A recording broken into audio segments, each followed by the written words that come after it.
If you think of Emerald Isle when you think of summer vacations, rental cottages, and quiet beaches, this video is for you. Because Emerald Isle is more than just another spot on the map. It's a community with a unique story shaped by history, family, and tradition. Hi, my name is Dennis Richkovsky, and I am your local Emerald Isle real estate expert and relocations specialist. My contact information is below, and I answer every message. In this video, we are going to uncover the hidden history and culture of Emerald Isle, from the way this island was first developed to the events and traditions that still define life here today. Stick around to the end for an irresistible offer. Hard to imagine, but until the mid-20th century, the western half of Bogue Banks was undeveloped. The land was mostly forest, used for logging and hunting. That changed in 1951 when a group of developers bought 12 miles of pristine beachfront, what would become Emerald Isle. Instead of selling land to one giant resort company, these men made a decision that set Emerald Isle apart. They divided the land into 54 tracts and sold them to individual families. That choice shaped the town's DNA. Unlike Myrtle Beach or Hilton Head, Emerald Isle never became high-rise resorts and neon lights. It became a town of cottages, family homes, and quiet neighborhoods. Emerald Isle officially incorporated in 1957 as a town, and from the very beginning, leaders put limits in place to preserve the character of the island, of the town. One of the most important, a strict 40-foot building height limit. That's why when you drive along Emerald Drive today, you don't see towering hotels or condos shadowing the beach. You see homes, duplexes, and small businesses.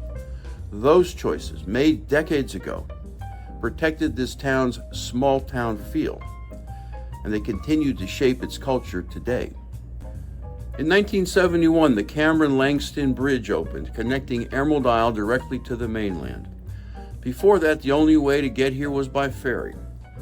The bridge made it possible for families to visit more easily, and it sparked growth.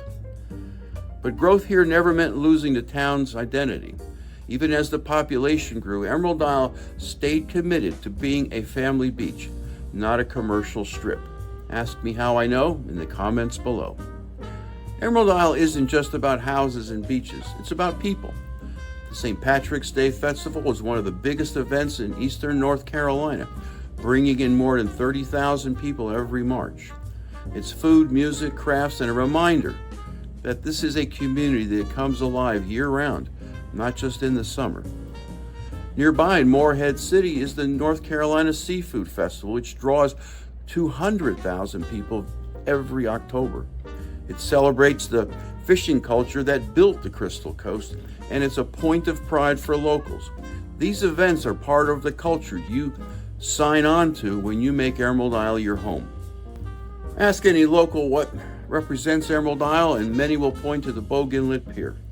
First built in the 1950s, it has been rebuilt multiple times after hurricanes, but it still stands as a symbol of the island's resistance and love of fishing.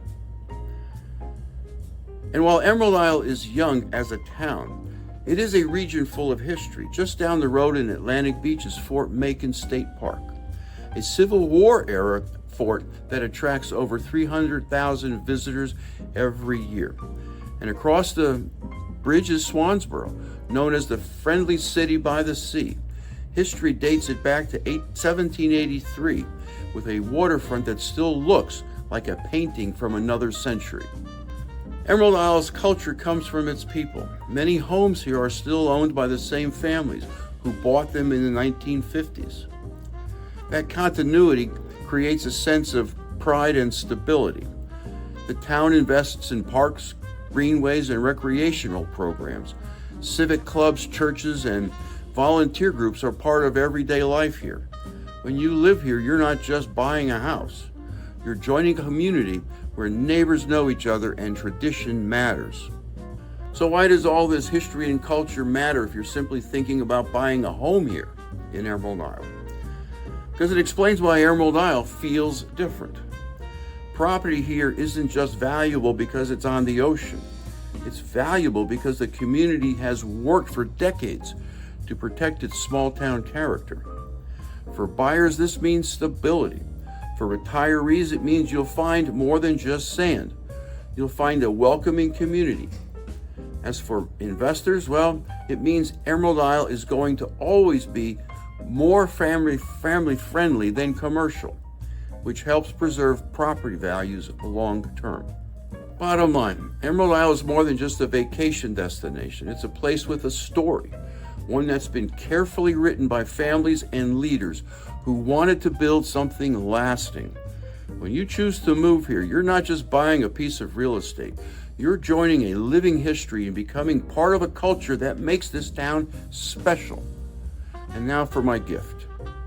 If you like or comment on this video, or simply text me at 919-308-2292, you'll get a copy of my book, Live Where You Vacation, a deep dive to living on the Outer Banks, especially in Emerald Isle.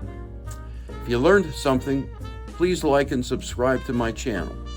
It helps with YouTube and gives me ideas on what my viewers want to learn about next. Thanks for watching, and I'll see you in the next video.